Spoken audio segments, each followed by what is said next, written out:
AICCৰ আমাৰ স্ক্ৰিনিং কমিটিৰ সন্মানীয় মেম্বাৰ ইমৰাট মাছুদ চাহাব তেওঁ আহে আৰু লগতে আমাৰ সন্মানীয় বিধায়ক ৰেগিবুদ্দিন আহমেদ ডাঙৰীয়া আহে।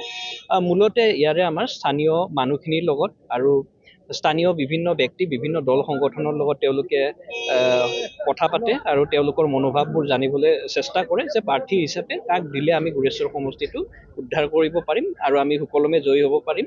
আৰু সেই হিচাপে তেওঁলোকে এটা সমীক্ষা চলায়। এইটো সমীক্ষাৰ তেওঁলোকে এতিয়া ৰিপৰ্টটো লৈ যাব আৰু তাৰপিছত পৰৱৰ্তী কাৰ্যসূচীবোৰ হ'ব। মইতো খুবেই আশাবাদী। মই আশাবাদী মানে দলে মোক কৈছে হেৰি নমিনি এপ্লিকেশ্যন দিবৰ কাৰণে, এপ্লিকেশ্যনখন দিলোঁ মই। আৰু এতিয়া মই আশাবাদী হয়তো মই এতিয়া নিজে নকওঁ, কিন্তু আপোনালোকে হয়তো গম পাব সময়ত মোৰ প্ৰাৰ্থিত্বটো হয়তো খুব সোনকালে গম পাব পাৰে আপোনালোকে। মই খুবেই আশাবাদী যে মই টিকেটটো পামেই বুলি।